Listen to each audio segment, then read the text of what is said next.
Hello and welcome, Risk reporting here for cybersport.com at ECS Season 3 Finals. And I'm here with Hazed, the Optic, who sadly just got eliminated. I'm not going to ask a lot of questions about it, but just like your general thoughts about the tournament for you guys. We wanted to at least have close matches. And unfortunately, we kind of got blown out. I mean, we didn't against FaZe. I think we talked about after the FaZe game, we felt like they didn't win the game, we lost the game. We played strategically very well, and then we lost 3 huge post plants that we just never lose online. So that was very strange for us. And today, G2 just out-aimed us from start to finish. And that's something you mentioned, like the strategical focus is something that I think many, at least Europeans, think that is missing currently from NACS. But a team like your team especially, I think, has a lot of focus on it. So can you kind of like delve into your whole mindset about how you want to play more strategical and not just like the puck run and gun style that, for example, Fnatic dominated back in their era with? Yeah, I think the best teams in the world know how to use both. I think tempo changing is really important, and knowing how to play slow and fast is very beneficial. And I think we learned to play slow, at least I did, from when Pito was our coach on CLG. He taught me a lot about playing slow and playing fast as a caller. I learned from FNS from my time on CLG because they both had very different calling styles.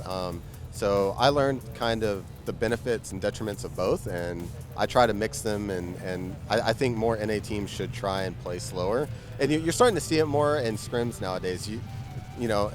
Fans don't see it because we kind of get blown out tournaments, which is unfortunate. We need to be doing better, but NA teams are starting to get better at playing slow. And talking about tournaments, because of course you're qualified for the major qualifier, and you're going to go there, and how are you going to prepare? Like, what are you going to change? How are you going to prepare for this tournament? Like with this one, seeing it's like it's already done. How are your thoughts for the major qualifier?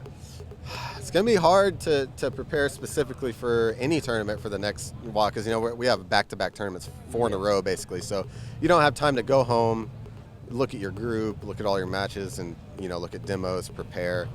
It's just impossible to prepare from this many tournaments. So what we did was, before this tournament, we said, all right, we need to make sure what we're going to run is on point. We don't mess up. We have to have it perfect. And I think our strategies are, they're being run correctly. We're just not hitting our shots. So we're going to, for the rest of the day, today and tomorrow, I've already booked a bunch of scrims. We're going to be playing 6 scrims tomorrow, 5 scrims tonight.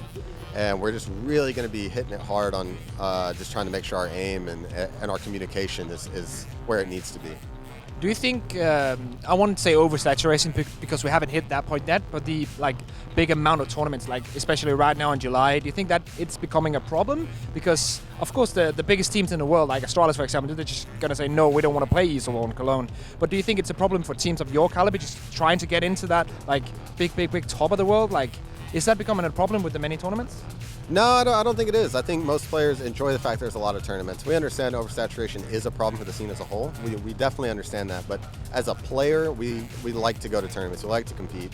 And having this many tournaments gives up-and-coming teams, like you said, more opportunities to show themselves, get experience. So I think it's definitely good from a player perspective. From a fan and, I guess organization perspective, it is kind of bad, but I like it. All right, so talking a bit more about you and your role in Optic Gaming, because of course they had Jason R coming in and now he's not on the team anymore, and now you're in, and you could potentially also coach and stuff like that. So how's that all coming together right now? How is the power structure within the team? Well, yeah, it's a very strange time for us. I can't even really define the power structure. Coaches don't have power to begin with, so that's problem number one.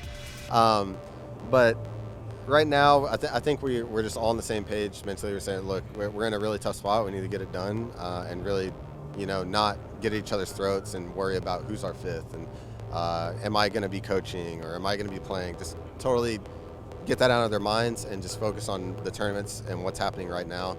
I think we're actually doing that quite well. All right, to wrap everything up, you of course have the NA scene as your home ground. That's where you kind of come from. And we do have, of course, Cloud9 playing very well to begin with it. Liquid right now, as we're standing here, have one map won against Fnatic. Do you think this is the kind of a start of an era where NACS can kind of bounce back? Because usually it has been dominated by the European teams. Yeah, I mean, I've always said for a long time that NA's always had the potential to do well. We just fall short, and I've never been able to put, I just don't know how we fall short all the time. But Cloud9 is having another amazing run. Like it's looking like Brazil all over again.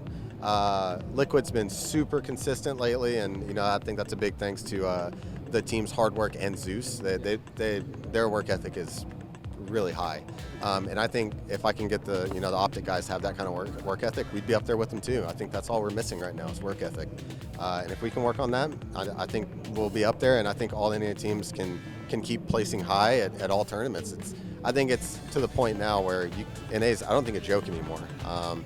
And to all the people out there who think we are, look at the past results of this year. I mean, we have NA teams constantly placing in the top 4, so we're there.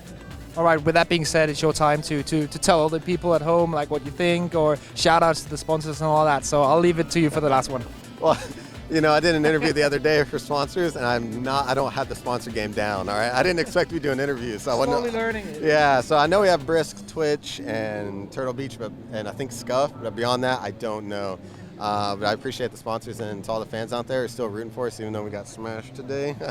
I appreciate it. We'll try and do better at the major qualifier. All right, that's all for now. Thank you, and stay tuned to cybersport.com.